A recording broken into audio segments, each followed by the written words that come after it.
start this off by saying that this is the hardest thing I've ever had to do in this business.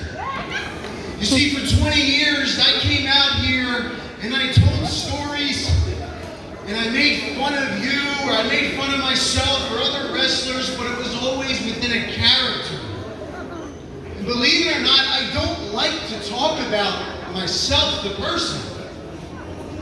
So this is tough because I've been asked to do nothing but that. So I didn't write a speech. I told my girlfriend that I started to write a thank you list, and it got so long that I just figured I would do what I've done for 20 years in this ring and just shoot from the hip, right off the fly. Whatever comes out, comes out. Woo!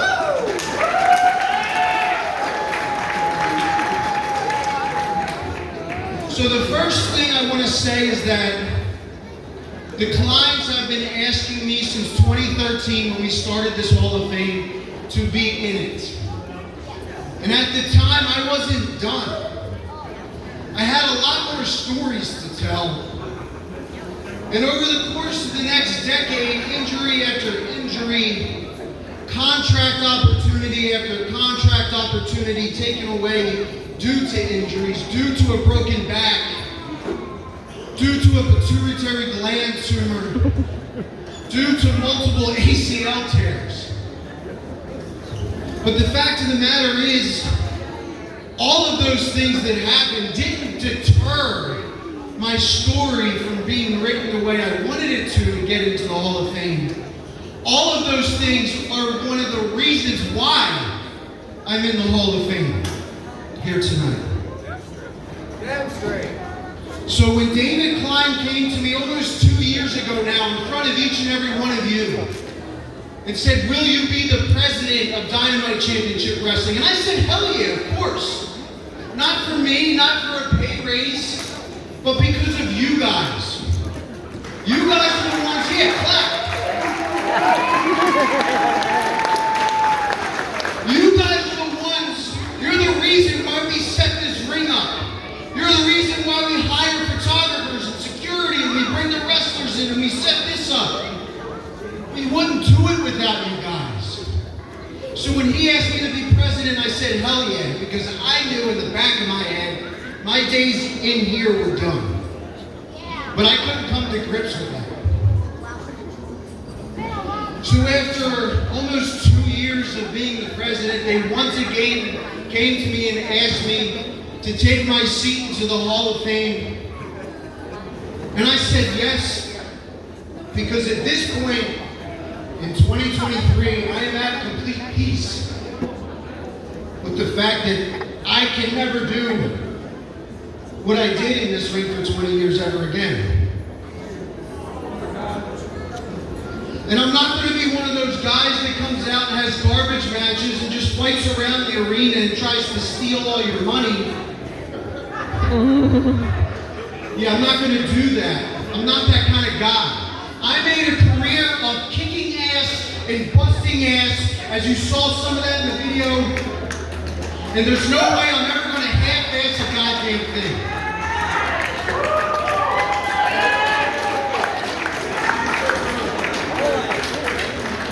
So I want to go back for a little bit and give you guys just a brief, and I know you guys have been sitting here for a while already, and I appreciate that.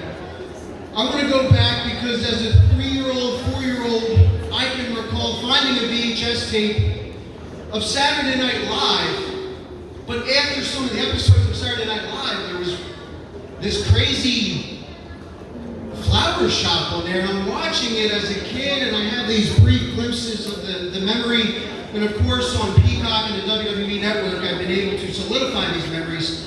So in the 80s, Saturday Night Live once a month would be halted for the WWF Saturday night's main event. And someone within my family must have been taping the Saturday Night Live shows, and I got a hold of it and saw professional wrestling for the first time. And the Flower Shop was a segment with Adrian, Adonis, and Jesse Ventura, and Roddy Piper, and it was money, and it hooked me, all these larger-than-life characters. I thought professional wrestling was comic books come to life. And that's what it was in the generation that I grew up in. And my parents, although never fans of professional wrestling, never discouraged me from it. They just always wanted me to do better for myself so that if the day came like today, I'd have something else to fall back on. And I cannot thank them enough. I am so thankful that my parents are here tonight. My dad, my stepmom Kim, my mom, my stepdad Mike, thank you so much for showing up.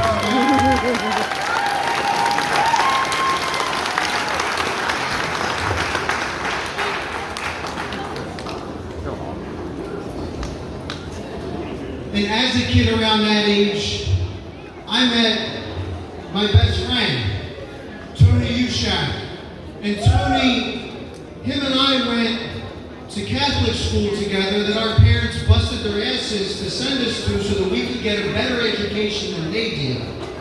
And while there, we became best friends, bonding over things like professional wrestling, like comic books. And while in school, in the 6th grade, we had a teacher, Miss Harris, who's here tonight. My 6th grade teacher, Miss Harris. So Miss Harris worked at this Catholic school, but she was one of the first teachers who was not a nun. To Tony and I, who by the way is sitting right here, thank you, Tony. To Tony and I, it was the coolest thing in the world because all the nuns would take our comic books, they would take our toys, they would take our Game Boys. But Miss Harris, she said, I'm not going to take it, just put it away until recess. Well, one day recess happened a little bit differently because it was raining outside in 6th grade at the time and we couldn't go out.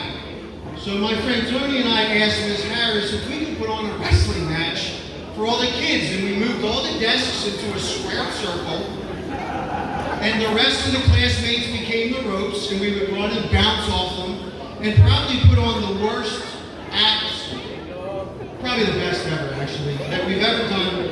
And Miss Harris had a heart of gold and said that was great, and it was probably horrible. So thank you for that. Thank you for not discouraging me.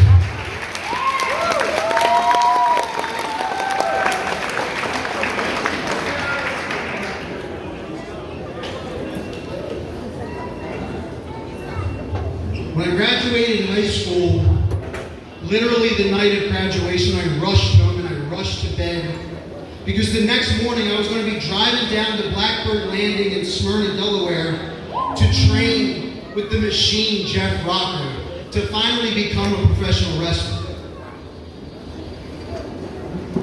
And when I did that, when I was living with my father and my stepmom Kim at the time, and once they saw that I took this seriously, Kim, who's here tonight, ladies and gentlemen, she went out of her way to purchase me my first real set of professional wrestling boots. Kim, those boots I wore for 20 years. They're in the building tonight. Thank you. Thank you for not discouraging me.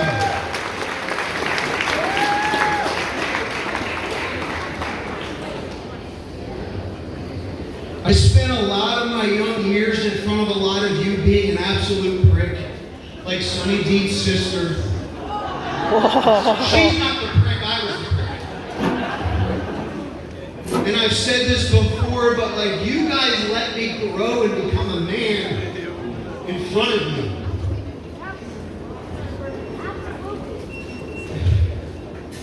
Say it again, Austin. That means the world to me.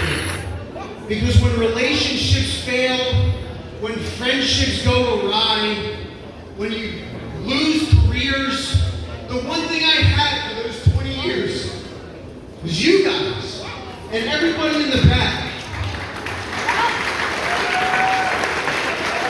And when people ask, why do you do this? Why do you come out in front of a couple hundred people and break your body literally? It's because sometimes these are the only people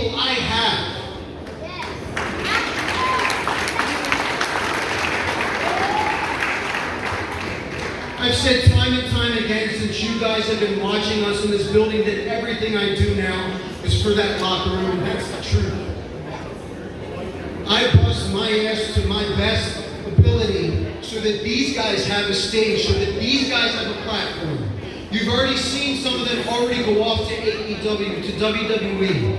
It'll continue happening as long as you guys keep showing up to support the next generation.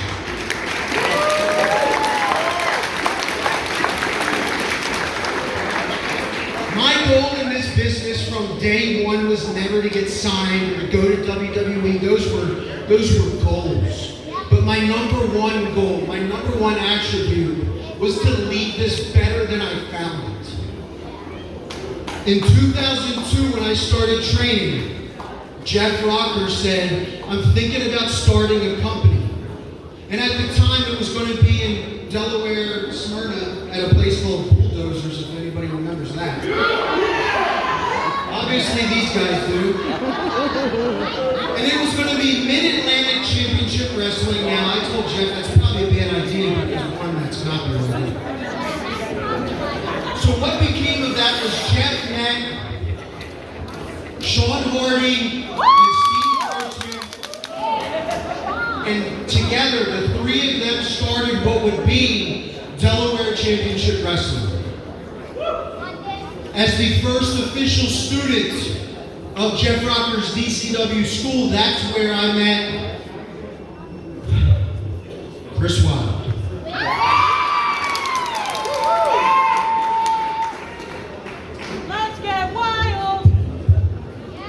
Chris Wilde, within a second of meeting him, I saw in his eyes that he got it. He understood the same things I understood. He saw that the other students that were around, hey, they might be good people, but they just weren't going to cut the mustard.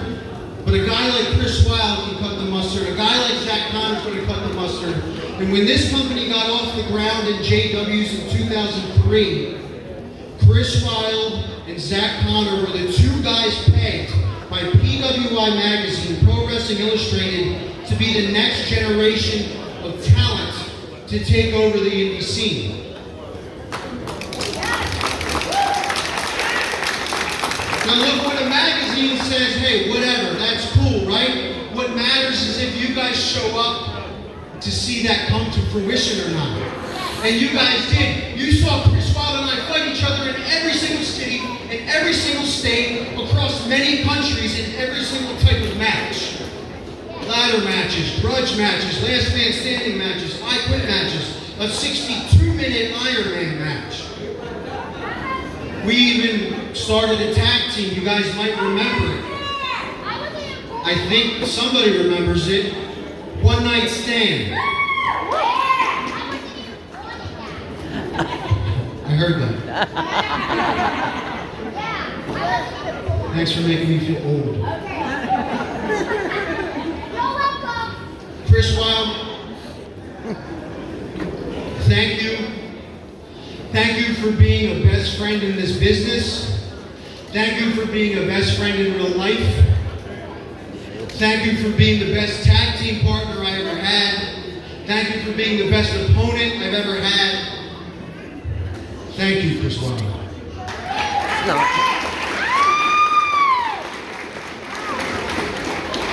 Now, there might be those that think I've only been here in DCW, but I did do some other things. I did venture out.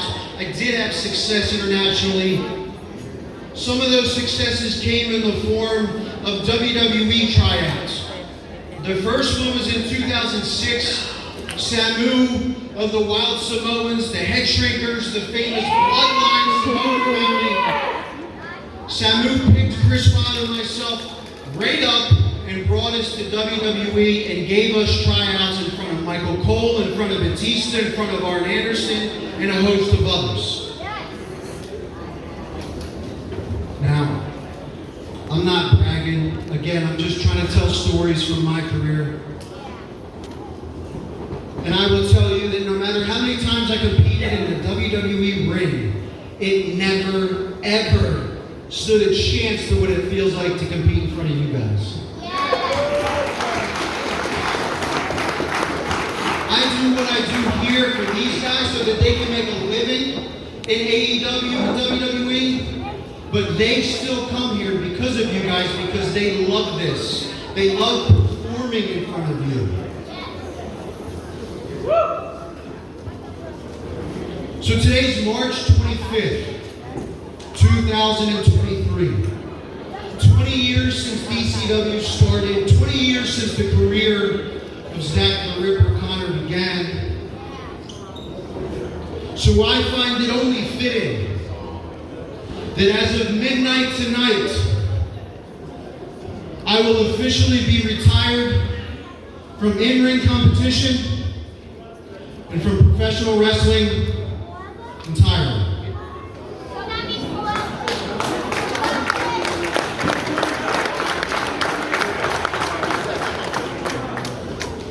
Well, you got till midnight.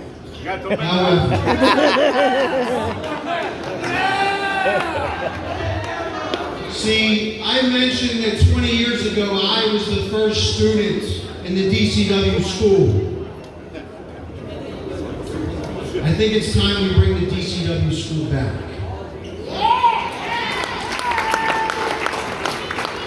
So what the clients have offered me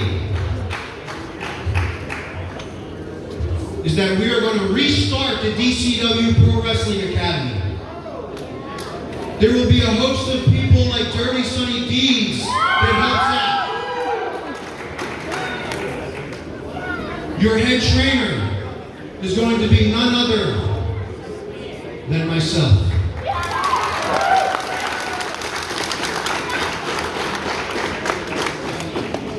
I feel that at this point in my career, this point in my life, the best way that I can give back is from the ground up.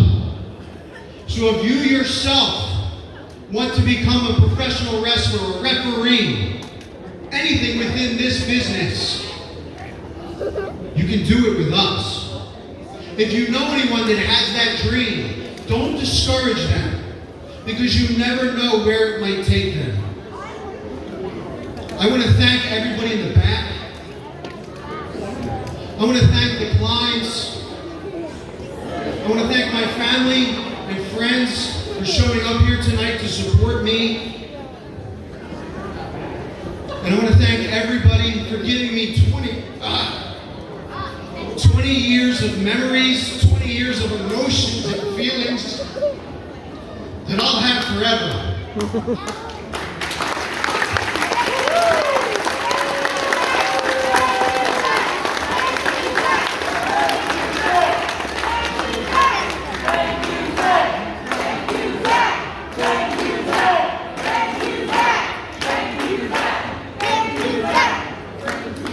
You're welcome, but most importantly, thank you. So before we call it a career, there's a steel chain dog collar match tonight. And if anybody knows a thing or two about steel chain dog collar matches, it's the Ripper. So one more time, one final time, I will be the special enforcer.